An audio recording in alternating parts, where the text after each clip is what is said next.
타이타닉호의 잔해를 보려는 관광객을 위해 운영되는 심해 장수정이 실종돼 미국 해안경비대가 수색에 나섰습니다. 뉴욕포스는 현지 시각 19일 보스턴 해안경비대가 실종된 잠수정을 찾기 위한 수색 작업에 나섰다고 보도했습니다. 잠수정에 탑승한 관광객과 승조원의 수는 확인되지 않았습니다. 이 잠수정은 미국의 해저 탐사 업체 오션게이트 익스페디션 소유로 관광객을 대상으로 대서양 해저 약 4,000m 지점에 가라앉은 타이타닉호 선체를 보는 관광 상품을 시장에 내놨습니다.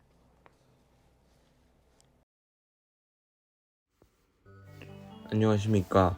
저희는 타이타닉호 탐사선 실종 사건의 해결 방안에 대해 연구한 3506 강지혁 3511 임정섭입니다. 목차는 다음과 같습니다. 먼저 서론입니다. 저희의 작품 목적입니다.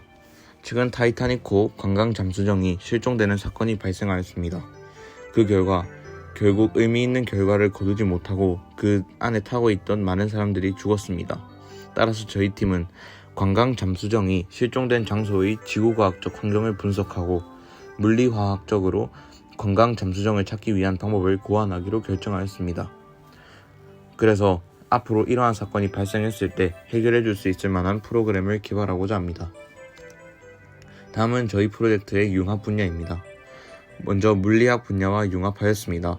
물리학 분야에서는 파동의 간섭과 해절, 파동 에너지 등 여러 부분을 융합하였습니다.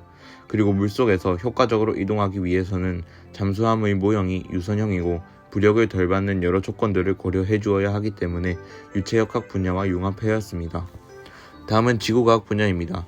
타이타닉호가 침몰해 있는 곳의 지형적 조건과 난류, 한류, 유속 등 여러 조건을 지구과학적으로 분석하였습니다. 마지막으로 정보과학 분야에서는 탐색을 반복해서 하는 것을 코딩을 이용하여 표현하였습니다.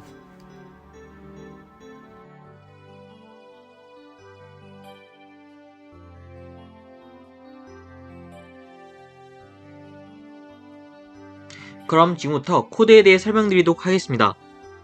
먼저 VPython과 numpy를 임포트합니다. 그리고 너비, 높이, 깊이 변수를 통해서 가상의 3D 지형의 크기를 정의하고 terrain haze를 통해서 지형의 기본 높이를 정의합니다. 그리고 object velocity를 통해서 움직이는 객체의 속도를 정의합니다. 그 다음 canvas 함수를 사용해서 VPython 씬을 생성합니다. 그리고 박스 함수를 이용해서 지면을 생성하고 sphere 함수를 사용해서 움직이는 객체를 생성합니다. 그리고 이제 저희는 거리를 계산하는 함수를 만들어줘야 하는데요. 이때 함수를 통해서 움직이는 객체와 지형 사이의 거리를 계산하도록 정의합니다. 만약 지형 밖에 있을 경우 룬을 반환하도록 함수를 설정합니다.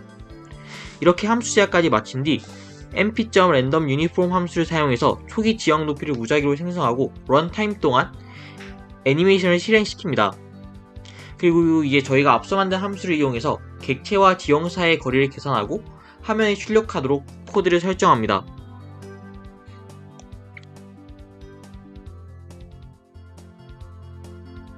저희 실험의 결과입니다. 왼쪽 그림은 현재 가상의 잠수함이 움직이는 것을 표현한 시뮬레이션이고 오른쪽은 가상의 잠수함이 주변 지형과의 거리를 계속해서 측정해주고 있는 모습입니다. 저희의 마지막 결론 및 고찰입니다. 먼저 결론으로 시뮬레이션을 통해서 주변 지형까지의 거리를 통해 현재 잠수함 근처의 지형 구조를 파악하고 잠수함의 위치를 측정할 수 있다는 점을 알 수 있었습니다. 하지만 해류를 고려하거나 파동의 간섭, 회절을 이용해서 좀 더 정확한 시뮬레이션을 만들지 못한 것이 굉장히 아쉬운 부분입니다. 하지만 이 코드를 좀 더 응용하고 활용하면 실시간 해류 정보를 이용해서 주변 해저 지형의 모습을 예측할 수 있는 프로그램으로 완벽히 발전시킬 수 있을 것으로 예측됩니다. 다음은 고찰입니다. 타이타닉호 탐사선이 실종되어서 안에 타고 있던 사람들이 결국 죽었다는 사실을 알게 된 이후 이러한 사건을 없애기 위해 코드를 직접 제작하였고 저희가 만든 프로그램을 이용해 해양 실종 사건 같은 문제를 해결할 수 있게 되면 좋겠다는 생각이 들었습니다. 아쉬운 결과에서 멈추지 않고 시뮬레이션을 좀 더 발전시켜서 확실히 활용할 수 있도록 노력할 것입니다. 이상으로 발표를 마치도록 하겠습니다.